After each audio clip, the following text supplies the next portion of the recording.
Australia's Deadliest Soldier, The Killer Commando by Vice. Let's go. What I think of as violence has changed throughout my life.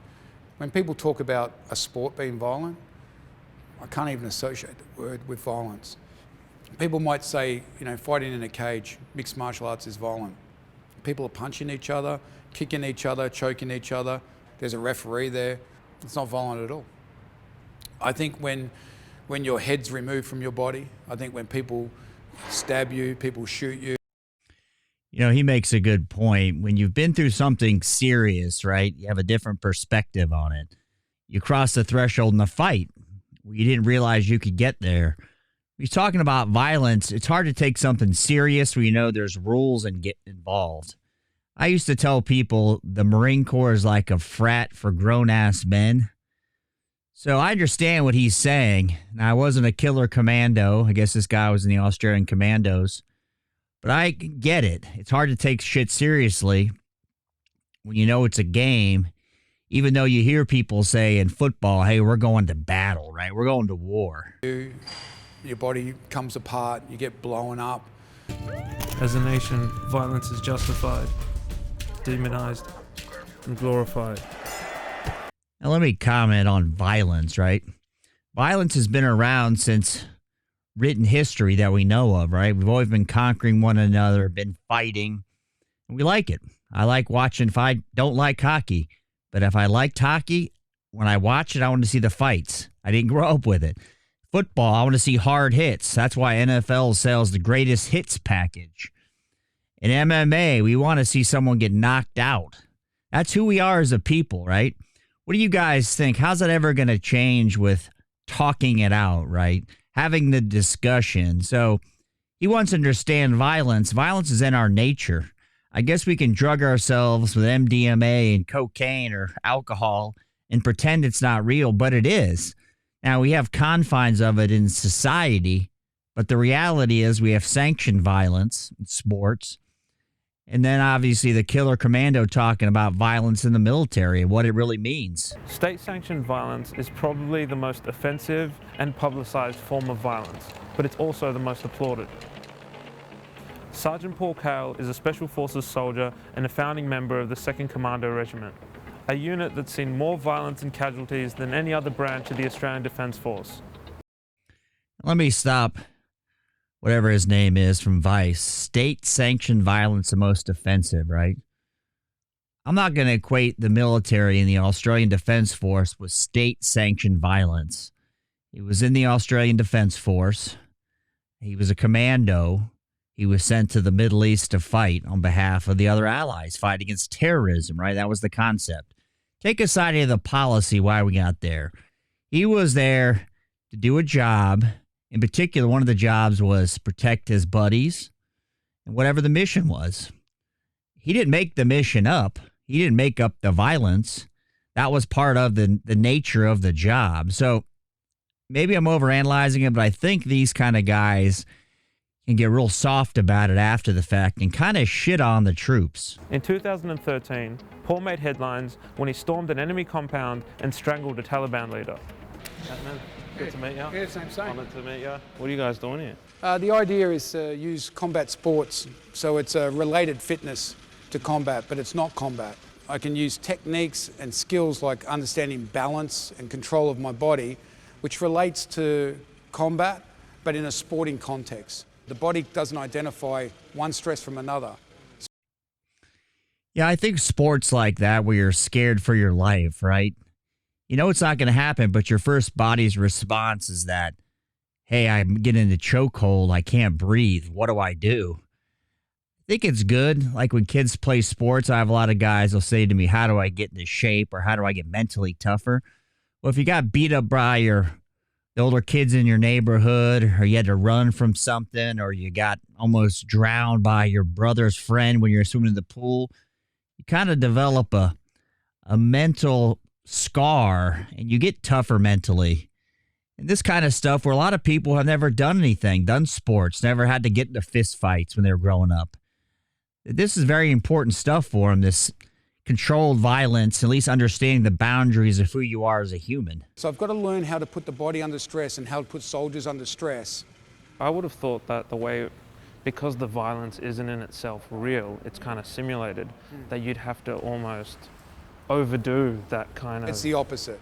Because what will happen is I'll just overwhelm you with violence. We're going to do some close quarter battle. So we'll move around this space tactically. All my guys are special forces. Go long.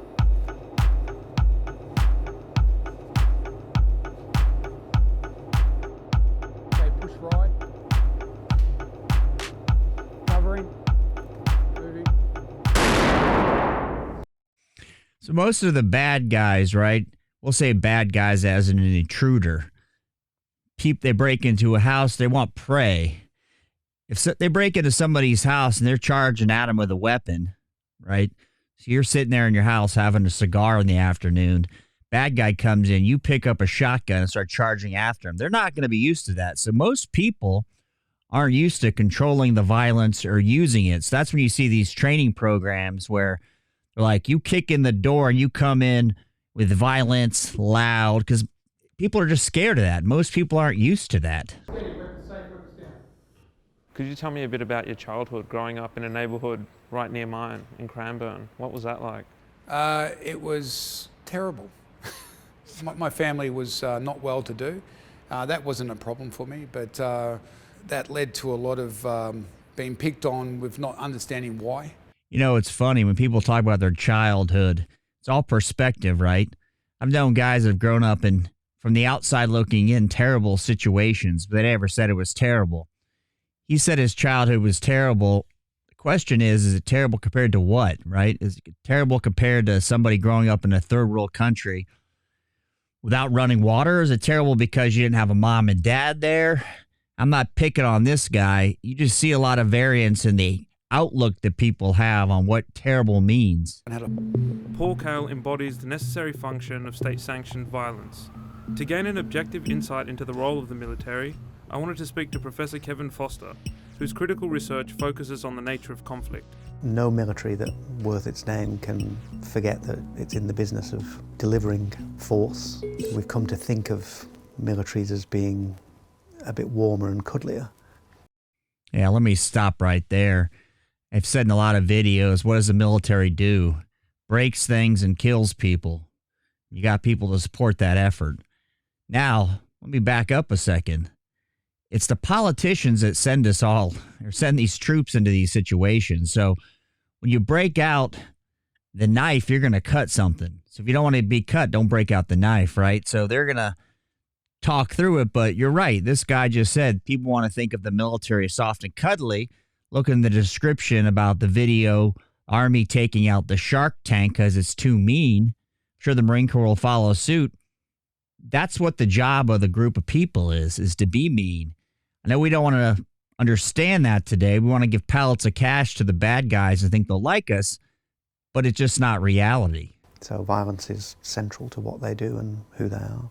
How violent is the war in Afghanistan? It's, I think, been much more violent than we've been led to understand. The public are pretty ignorant about what actually goes on in a war zone, and militaries have been active in ensuring that that remains the case. Well, the public's ignorant because they don't want to know. They may want to know, but they don't want to know. And I don't think the military's hidden it. I mean, the press is there left and right taking pictures, shitting on the military every chance they get nowadays. That's in vogue. People just don't want to know because we never go and the war machine would stop. I don't want to get on a rant on that. But what are you going to say? I don't want to know how surgery is done, right? I don't want to know how they resect my colon, but it's got to get done. I'm not going to watch the whole program. That's pretty commonplace on something that's very specific and very traumatizing. Is there any merit to state-sanctioned violence? There is a place for state-sponsored violence. I'm afraid to say. It'd be nice if there weren't, but that's not the world we live in. And so we need to have those resources there when we need them. At the other extreme, you don't want to be, turning to your military every 5 minutes. Refreshingly sober in his analysis. I'm not sure who this guy is here, but Yeah, well, unfortunately, we need state-sanctioned violence, as they call it, right? Not sure where they got that term, another buzzword. You don't want to have to use the military all the time because people get tired of it. They get tired of losing their sons, daughters to fighting wars when you go, what's the end game? We're not going to fix the problems in the Middle East. We're not going to fix the problems in South, Africa if we go. So it's one of those things that I think people get confused that we can fix it, that we all think alike, as in every person in every society thinks alike. They don't want to all live like Americans. They want to live the way they live, let's just say, in Afghanistan. They prefer that. And I think us, at least in America here, we think, oh, they want to be like us or they should be like us. And that's just not true. That's a terrible way of thinking. I think it is important that there is a proper debate about the circumstances in which state-sponsored violence should be used, and we don't currently have the mechanisms for that within our system. It's the Prime Minister's discretion currently, or the discretion of the Cabinet. Well, that's a pretty interesting comment. What is the mechanism? He says the Prime Minister, it's in Australia, it's the president here, signs a declaration of war, it would be Congress. But do you want a vote, like a popular vote? Right now, we let the government decide in one way, shape, or form. It used to be Congress would make the declaration of war, but now we have all these smaller skirmishes that pop up that are really directed by commands. President, whoever's in charge, can dictate where violence happens. And it's a very tricky situation that hasn't always been this way. If you look back historically, even pre-Ronald Reagan, ever since then, things have changed pretty radically in how we do battle and how we do conflict. The role of the Special Forces in Afghanistan was to negate the Taliban leadership and Taliban bomb makers and Taliban recruiters, Taliban middle management, if you like. That's a violent job. How effective do you think violence has been? Well, I'm glad this guy admits it is a violent job. You're dealing with violent people, right? The Taliban leadership. So you got these SF troops going in to snatch a bad guy, to get intel, whatever the case may be. You're dealing with violent people. And it's a zero-sum game. Somebody's going to lose their life or lose something, right? A value here. In the Australian war in Afghanistan?